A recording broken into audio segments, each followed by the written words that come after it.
Hi, I'm Pam, and this is my monthly update video letting you know everything that I was up to in the month of February. So in February, I was invited on a podcast and I had an interview with a gaming site, and I also made a somewhat unexpected appearance somewhere else, so I will share all that with you. First of all, I was invited to the In the Deep End podcast with Jesse and Damiano, and it was a very fun time. It was sort of like an interview format a little bit, just talking about content creation and gaming history and what it's like to be a woman on the internet and things like that, but also had some fun chatting about some key games that everyone was interested in. Talked about some Dark Souls, we talked about some adventure games that we liked or really didn't like, and some CRPGs, things like that. It was a very good time. If you want to listen to that, you can do it on any podcatcher, or if you want to watch it, there is also a video version on YouTube. I will link to both of them in the description. I also did an interview with the blog Geek Becois, which is a Quebec sort of geeky tech gaming blog, and that was really cool. That was kind of unexpected. I just answered a few of their questions, again, sort of about what I think about the current state of gaming, when I think the golden age of gaming was, and then again about content creation and other things I'm passionate outside of video games, so I will also link to that in the description. And lastly, you know how much of a fan I am of the Tex Murphy series of games. As I mentioned on my Pandora Directive review, a remaster of that is in the works. And I was at my mom's the other day and I asked her if she had any of my old schoolwork. And so she brought out a couple things, and one of them was a big book report project that we had to do. And the book I did was the novelization Under a Killing Moon.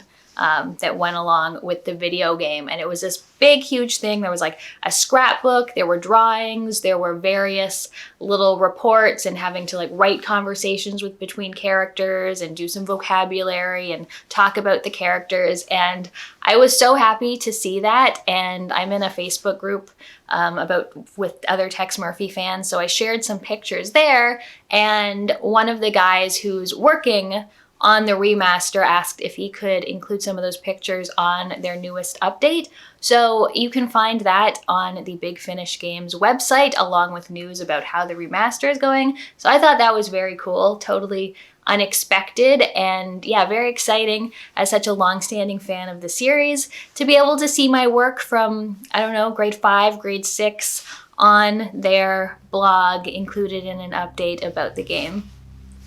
And lastly, some sad news. I posted on this on Twitter, but Max Moo, my little fluffy boy, unfortunately left us earlier this month. It was kind of unexpected. I took him to the vet, and she noticed he was having difficulty breathing, and he had fluid around his lungs, which was most likely caused by congestive heart failure, possibly caused by cancer. So I had to make the hard decision to have him euthanized, which was very sad about. I felt so bad for him. I wish I had like more, I don't know, more notice, although at the same time, it really sucks when health things with pets are long and drawn out. It sucks for everyone. So in a way, I'm kind of grateful it happened quickly, but also like, I don't know, I would have given him more treats or something had I have known that's what was going to happen. So yeah, Max Moo is sadly no longer with us.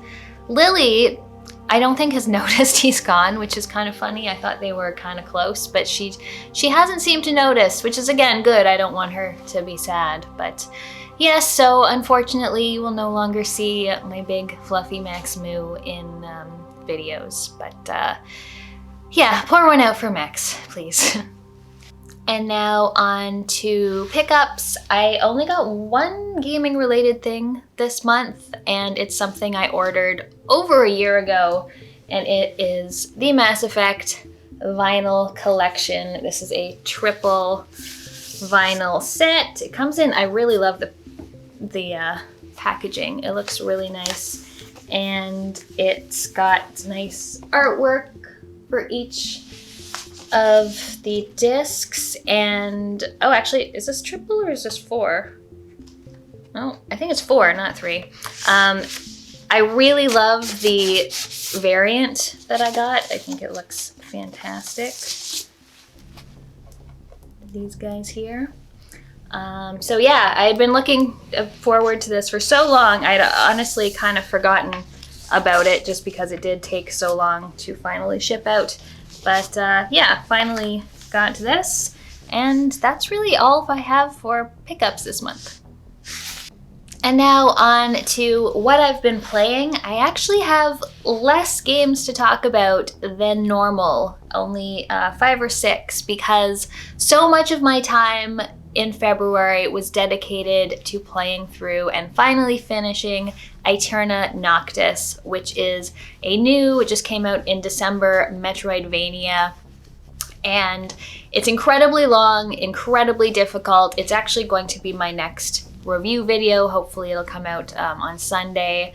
But I finally beat it. I'm happy. It was a very good game, but also too long of a game for my personal taste as well. So, you know, definitely have a bit of mixed feelings, some very strong points, definitely some things I would change, but you'll hear more about that in my review of it, which should be out in a week or so. Another thing I finished is Not for Broadcast, which is an FMV game where you play a news broadcast producer, sort of switching between camera feeds and putting on the commercials and beeping out swears and sort of deciding what information is being presented to people. It's sort of a dystopian kind of game as a new political power is coming into power, and then a sort of resistance group comes up against it, and all the while you're seeing these FMV sequences that are both reflecting those political realities, but also in many cases extremely, extremely silly. And I thought this was a fantastically done game. Like, I would put that up in the S tiers of FMV games for sure. The acting is all wonderfully silly and very well done.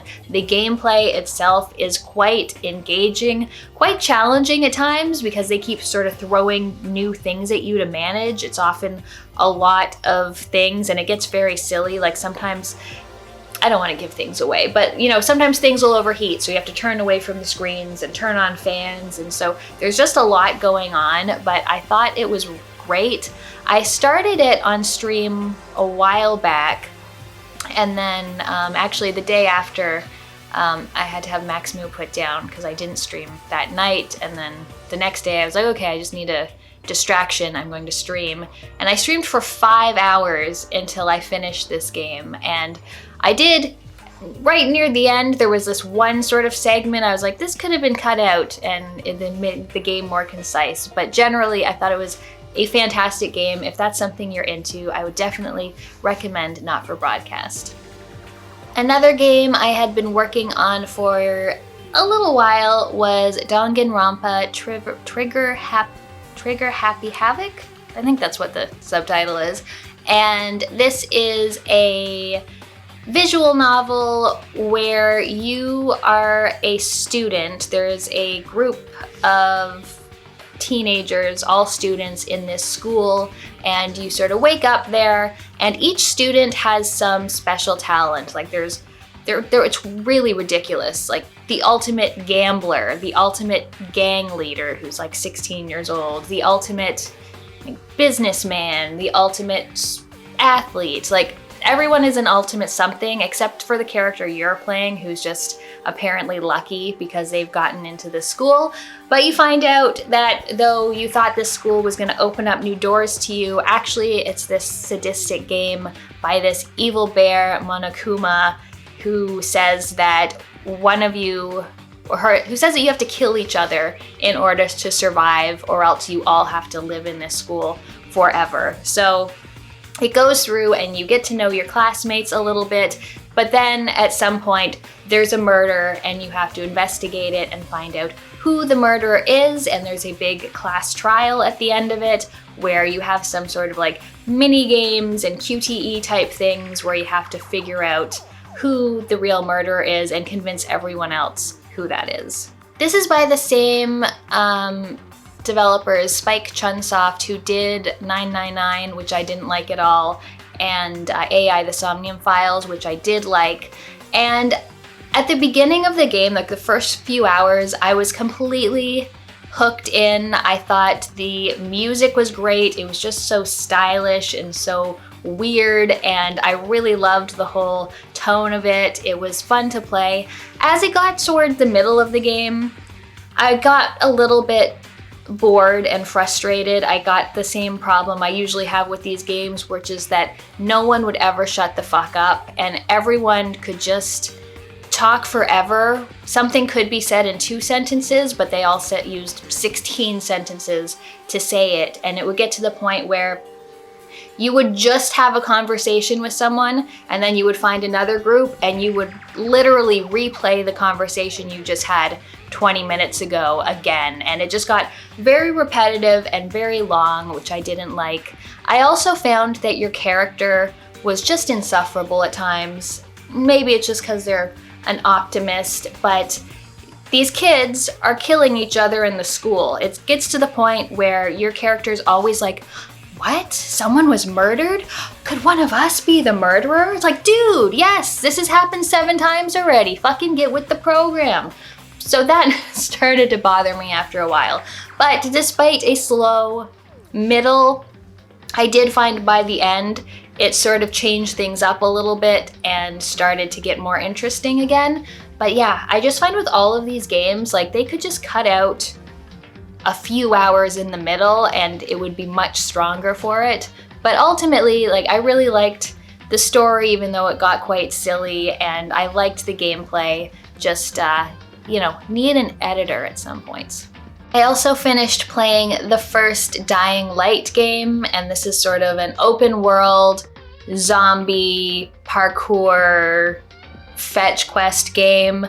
I played it with my 3 friends because we were, you know, we're always looking for a new game to play on Wednesday night. So someone suggested Dying Light, and as a multiplayer game, I thought it was a lot of fun. It was fun to just sort of run around and kill zombies and parkour off things. The parkouring is probably the best part of the game.